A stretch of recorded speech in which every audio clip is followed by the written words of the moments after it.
Hello students, বৈঠক ইনস্টিটিউশনের official চ্যানেলে তোমাদের প্রত্যেককে আবারও স্বাগত জানাই। এসএলএসটি 2025 পরীক্ষা তো হয়ে গিয়েছে, কিন্তু তার পরবর্তী মুহূর্ত থেকেই শুরু হয়েছে তোমাদের সমস্যা। কারণ রেজাল্ট এখনো পাবলিশ হয়নি। হ্যাঁ, তোমাদের 7 তারিখে একাদশ দ্বাদশের যে স্কোর তোমরা দেখতে পেয়েছো সেটাকে তো আমরা রেজাল্ট বলতে পারি না। এবং পরবর্তী সময় থেকেই আবার আমরা দেখতে পাচ্ছি কি একটার পর একটা মামলা হয়েছে এবং তার শুনানিও চলছে। পাশাপাশি একই সাথে এই এক্সপিরিয়েন্সের 10 নম্বর নিয়ে তো জটিলতা অনেক দিন আগে থেকেই তৈরি হয়ে আছে, যার জট এখনো কাটেনি। অর্থাৎ হাইকোর্ট থেকে সুপ্রিম কোর্ট, আবার সুপ্রিম কোর্ট, তারপর আবার হাইকোর্ট, তারপরে ভাগ্য নির্ধারণ হবে যে 10 নম্বর আসলে কারা পাবেন। অর্থাৎ এই 10 নম্বর কারা পাবেন সেটা তো একটা প্রশ্ন উঠছেই। পাশাপাশি আছে ইন্টারভিউয়ের আগে 10 নম্বর নাকি ইন্টারভিউয়ের পরে 10 নম্বর। এবার এখান থেকে বেশ কিছু সমস্যা তৈরি হচ্ছে, অনেকগুলো সংশয় আছে, তোমাদের মনে ভয়ঙ্কর একটা চিন্তার বাসা বেঁধেছে। কারণ আমরা দেখতে পাচ্ছি যে আজকে অর্থাৎ যদি আমাদের 17 তারিখ ভেরিফিকেশন শুরু হয়, যদি 17 তারিখ ভেরিফিকেশন শুরু হয় এবং 17 তারিখ ভেরিফিকেশন শুরু হওয়ার প্রবল সম্ভাবনা এখনো পর্যন্ত আছে, কারণ এসএসসির ওয়েবসাইটে আমরা সেই নোটিফিকেশন দেখতেও পেয়েছি। সুতরাং এই যে ঘটনাটি, যদি 17 তারিখে ভেরিফিকেশন শুরু হয় তাহলে তো আজকে ভেরিফিকেশন লিস্ট প্রকাশ করা উচিত। এবং তোমরা অনেকেই আমাকে প্রশ্ন করেছো, সকাল থেকে প্রশ্ন করছিলে। যথারীতি আমি আমার ক্লাসটা সমস্ত কিছু সমাপ্ত করে এখন তোমাদেরকে আসল কথাটা বলবো। আমার নিজের অভিজ্ঞতা দিয়েই সেটা বলবো তোমাদের যে কি হতে পারে, কোন দিক থেকে কি হতে চলেছে। হয়তো অনেক, যেমন অনেকে অনেক রকম ভিডিও দেখেছো, অনেকে অনেক ফোন করে বলছিলে যে ম্যাডাম ভীষণ ভয়ের মধ্যে আছি, দিদি খুব চিন্তার মধ্যে আছি, অনেকে বলছিলে। তাদের জন্যও বলবো এবং যারা আমাকে প্রথম দেখছো তাদেরকেও বলছি, যদি এই চ্যানেলে প্রথম হও অবশ্যই চ্যানেলটিকে সাবস্ক্রাইব করবে। পাশাপাশি তাহলে এবার আসি আসল ঘটনায়, যে মোদ্দা কথাটা কি। মোদ্দা কথা হচ্ছে এটাই যে ভেরিফিকেশন যদি 17 তারিখ থেকে শুরু হয় তাহলে আজকে আমাদের সেই ভেরিফিকেশন লিস্ট দিতে হবে। তার কারণ মিনিমাম 3 থেকে 4 দিন আগে থেকে জানিয়ে দিতে হবে ছাত্রছাত্রীদের, কারণ তারা অনেক দূর দূরান্ত থেকে আসবে। সবাই তো কলকাতার মধ্যে থেকে নেই, অনেকে আছে কলকাতার অনেক দূরবর্তী জায়গা থেকে আসবে তাদের ডকুমেন্ট ভেরিফিকেশনের জন্য। সুতরাং একটা নির্দিষ্ট সময় দিতে হবে কমিশনকে, এটা সব সময়তেই হয়ে এসেছে। তাই যদি এটাই হয় তাহলে 17 তারিখে যদি ভেরিফিকেশন শুরু হয় তাহলে আজকে সেই তালিকা কি প্রকাশিত হবে, অর্থাৎ ভেরিফিকেশন লিস্ট। এবার ভেরিফিকেশন লিস্ট যদি আজকে প্রকাশিত হয় তাহলে এটাই কি ইন্টারভিউ লিস্ট? তোমরা আমাকে এই প্রশ্নটাও করেছো। যদি ভেরিফিকেশন লিস্ট প্রকাশিত হয় সেটা কি 60-এর ভিত্তিতে হবে নাকি 80-র ভিত্তিতে? অর্থাৎ শুধু লিখিত পরীক্ষার যে নম্বর সেটার ভিত্তিতে হবে, নাকি লিখিত পরীক্ষার নম্বর এবং তার পাশাপাশি একাডেমিক এবং এক্সপিরিয়েন্স 80? তাহলে কিসের ভিত্তিতে হবে? এবার দুটো বিষয় আগে ক্লিয়ার করি, তারপর আমি আমার কনক্লুশনে আসব। সেটা হলো যে প্রথমেই আমরা দেখেছি এই 10 নম্বর নিয়ে মামলাটা এখনো পর্যন্ত রায়ে আসেনি। এই মামলার হাইকোর্টে বিচারপতি অমৃতা সিনহার বেঞ্চে এই 10 নম্বর নিয়ে মামলা হয়েছিল এবং প্রায় 3 রকমের পিটিশনাররা 3 রকম কথা বলেছিল। এই নিয়ে অলরেডি বৈঠক ইনস্টিটিউশন থেকে তোমরা ভিডিও পেয়ে গেছো, দেখে ফেলেছো আশা করি। তারপরই আমরা ওই অমৃতা সিনহের যে বেঞ্চেই এটাও জানতে পারলাম যে এই মামলাটি সুপ্রিম কোর্টেও একই রকম অবস্থায় আছে, যার শুনানি আমরা 24 তারিখ দেখতে পাবো, মানে আগামী 24 তারিখ। এবং তারপরে এই মামলাটি আবার হাইকোর্টে 28 তারিখ শুনানি হবে, অর্থাৎ আমরা রায় সেদিন দেখতে পেতে পারি 28 তারিখ। এবার কিছু প্রশ্ন খুব সাধারণ ভাবেই সকল মানুষের মনের মধ্যে তৈরি হয়, যে যেহেতু 10 নম্বর নিয়ে মামলা হয়েছে, মামলার রায় এখনো আসেনি, কারা কারা পাবে এই 10 নম্বর? শুধু কি যে সমস্ত যোগ্য চাকরিহারা শিক্ষক তারা পাবেন, নাকি সমস্ত অভিজ্ঞ শিক্ষকদের নম্বরটা দিতে হবে? এই নিয়ে কেভিএস এনভিএস থেকে অনেক রকমের সমস্যা দেখা দিয়েছে। সুপ্রিম কোর্টে কেভিএস নিয়েও এই অভিজ্ঞ শিক্ষকরা যারা কেভিএস এ পড়াতেন, এনভিএস এ পড়াতেন, তারাও মামলা দায়ের করেছিলেন এবং সেটা নিয়েও আমি তোমাদেরকে জানিয়েছিলাম। সুতরাং এখন যে প্রসঙ্গ যে প্রায় 4,500-5,000 মতো অভিজ্ঞ শিক্ষক, এরা কি সকলেই নম্বরটা পাবে, মানে যারা যোগ্য চাকরিহারা শিক্ষক তাদের বাদ দিয়ে বলছি, নাকি শুধুমাত্র 2016-র যোগ্য চাকরিহারা শিক্ষকরা পাবেন? আবার যদি পাবেন তো পাবেন, তাহলে সেটা ইন্টারভিউর আগে না ইন্টারভিউর পরে? এখান থেকে বেশ কিছু প্রসঙ্গ উঠে আসে। আমার নিজস্ব যে অভিমত, আমার নিজস্ব যে অভিজ্ঞতা, যেটা আমি সব সময় তোমাদের আগেও বলেছি এবং বেশ কিছু আগেই তোমাদের অনেক বিষয় নিয়ে জানিয়েছি, গেজেট নিয়ে বলেছিলাম যেরকম যে এই ইন্টারভিউয়ের আগেই 10 নম্বর যুক্ত হতে পারে, অর্থাৎ একেবারে যে নিয়োগের সময় 10 নম্বর যুক্ত হবে না, তার আগেই যে যুক্ত হবে, এবং সেই একাডেমিক্স আর একাডেমিক এই ব্যাপার নিয়েও কথা বলেছিলাম। তোমরা অনেকে আমাকে সমর্থন করেছিলে এবং অনেকে সমর্থন করোনি, সেটা অবশ্যই খুবই ভালো বিষয়, আমি বলছি না তোমরা সবাই আমাকে সমর্থন করো, কিন্তু আমি শুধু আমার অভিজ্ঞতাটুকু বলতে পারি, আমি আমার অভিমতটুকু তোমাদের কাছে বলতে পারি, বাকি গ্রহণ বর্জন তোমাদের নিজস্ব বিষয়। কিন্তু সেখানেও সেই একই ঘটনা ঘটেছিল যে পরবর্তীতে তোমরা সকলেই দেখতে পেলে যে 10 নম্বর কমিশন, অর্থাৎ শিক্ষামন্ত্রী ব্রাত্য বসু তিনিও এসএসসি কমিশনের সাথে যে চেয়ারম্যানের সাথে বসে একই রকম কথা বলেছিলেন যে 10 নম্বর ইন্টারভিউর আগে যোগ হবে। এবং এক্ষেত্রেও যদি আমি আসি, এখানে আমার অভিমতে যেটা মনে হচ্ছে, আমার ব্যক্তিগতভাবে যেটা মনে হচ্ছে, যে 60 নম্বর যে লিখিত পরীক্ষা তোমাদের 60 নম্বরের ওপর হয়েছে, সেই 60 নম্বরের ওপরই ভেরিফিকেশন লিস্ট আসতে চলেছে। কেন বলছি তার প্রমাণ যুক্তি দেব। প্রসঙ্গ হচ্ছে 1 নম্বর, এখনো পর্যন্ত 10 নম্বর কারা পাবেন এটা ঠিক হয়নি।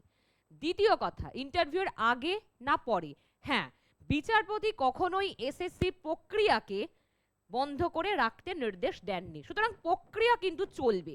এবং সূত্রের খবর মারফত এই যে ইন্টারভিউ শুরু হওয়ার কথা ছিল 23শে নভেম্বর থেকে, অর্থাৎ 17 তারিখের ডকুমেন্ট ভেরিফিকেশন শুরু হলে সেটা কমপ্লিট করে দেওয়া হতো 21, 22, 23-এর মধ্যে, তারপর ইন্টারভিউ শুরু হওয়ার কথা ছিল, কিন্তু সেটা এখন আর হবে না, কিছুটা পিছবে। কারণটা এটাই যে প্রথমত ডকুমেন্ট ভেরিফিকেশনের এখনো পর্যন্ত আমরা নির্দিষ্ট কিছু নোটিশ পাইনি যে আদৌ শুরু হবে কিনা। তবে আজকে প্রবল সম্ভাবনা আছে যে লিস্ট বেরোতে পারে। লিস্ট যদি বেরোয় সেটা অবশ্যই 8টা 9টার দিক করে রাত্রের দিকে বেরোতে পারে। বেরোলে সেটা 60-এর ওপর ভিত্তি করেই বেরোতে পারে। কারণ এবার হ্যাঁ, 60-এর উপর ভিত্তি করে বেরোলে যারা ফ্রেশার্স তাদের তো অবশ্যই খুব ভালো ব্যাপার, কিন্তু এখানে আরেকটা কথা যে যদি 80-র উপর ভিত্তি করে বেরোয় তাহলে কিসের ভিত্তিতে বেরোবে, এখানে তো প্রশ্ন উঠে আসবে। এক্সপিরিয়েন্সের নম্বর না হয় ঠিক আছে, আগে যুক্ত করে দেয়া হলো ডকুমেন্ট না দেখে যদি এক্সপিরিয়েন্সের নম্বর দেওয়া হয়, কারা ওই এক্সপিরিয়েন্সের 10 নম্বর পাওয়ার যোগ্য সেটা কবে দেখা হবে? আর একটা কথা যে বলাই হয়েছিল, আমরা দেখেছিলাম যে কমিশনের অ্যাডভোকেট কল্যাণ বন্দ্যোপাধ্যায় তিনি কি বলেছিলেন, সাবস্টেন্টিভ পদে যে সমস্ত শিক্ষকরা অভিজ্ঞতার নম্বর দাবি করবে আমরা সেটা দেব। তাহলে সাবস্টেন্টিভ পদ আসলে কারা সেটা প্রমাণ কি করে হবে ডকুমেন্ট ভেরিফিকেশন বাদ দিয়ে? তাহলে 10 নম্বরটা তো তাহলে সকলকে দিয়ে দেওয়া হবে, যেটা কমিশন একেবারেই চান না। 10 নম্বরটা কমিশন সকল শিক্ষককে তো দিতে চান না, শুধুমাত্র 2016-র যোগ্য চাকরিহারা শিক্ষকদের দিতে চান। তাহলেও প্রশ্ন উঠে আসবে, তাহলে তো সকল শিক্ষকই ওই 10 নম্বরের ভিত্তিতে তাদের মেরিট লিস্ট বেরিয়ে যাবে, মানে যেটা ভেরিফিকেশন লিস্ট। এবার এটা নিশ্চয়ই সম্ভব নয়। আর পাশাপাশি অনেক কন্ট্রাকচুয়াল আছে যারাও কি করেছিলেন যে যখন এক্সপিরিয়েন্সের জায়গায় তারাও ফর্ম ফিল আপ করেছেন, তাহলে তাদের যদি ডকুমেন্ট ভেরিফিকেশন না হয় তাহলে 10 নম্বর কি করে আগে যুক্ত হতে পারে?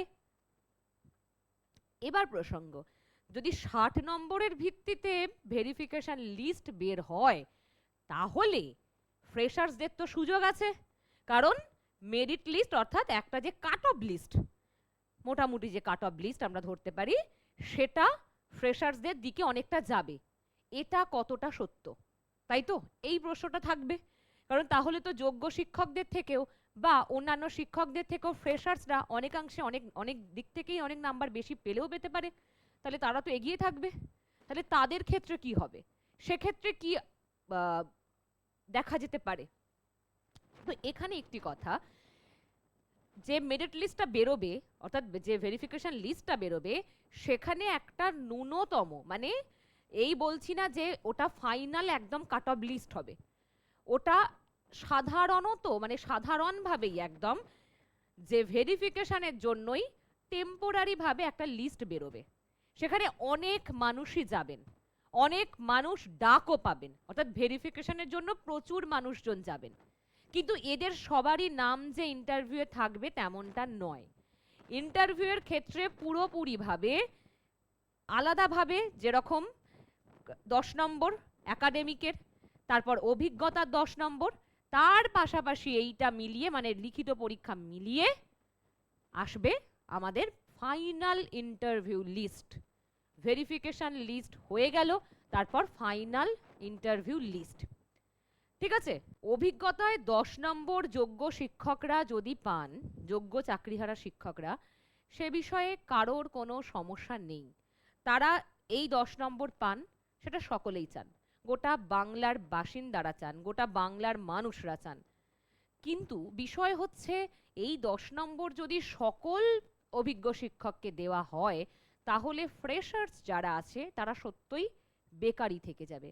তো এখান থেকে একটা কথা বলবো যে এই অভিজ্ঞতার নম্বরের ওপর অনেক কিছু নির্ভর করছে। এই এসএসসির এই পরীক্ষাটার সব কিছু নির্ভর করছে তাদের এই যে নতুন যে ছাত্রছাত্রীরা এত বছর পর একটা এসএলএসটি পরীক্ষা দিয়েছে, তাদের ভাগ্য নির্ধারণ করছে এই 10 নম্বরের ওপর।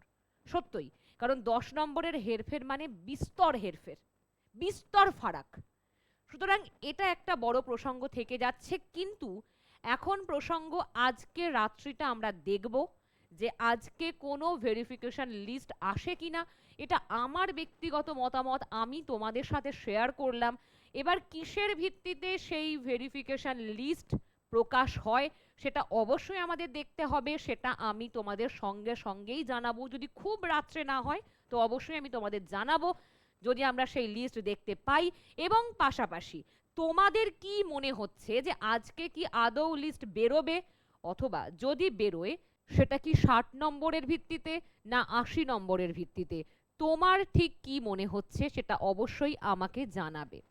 এবার আরেকটি কথা শেষে না বললেই পারছি না, সেটা হচ্ছে এই এসএলএসটি 2025 এই পরীক্ষাটি দেখিয়ে দিল যে ঠিক মানে যে আমাদের আশ্চর্যজনক পরীক্ষা কতটা হতে পারে সেটা এই এসএলএসটি একটা সাক্ষী।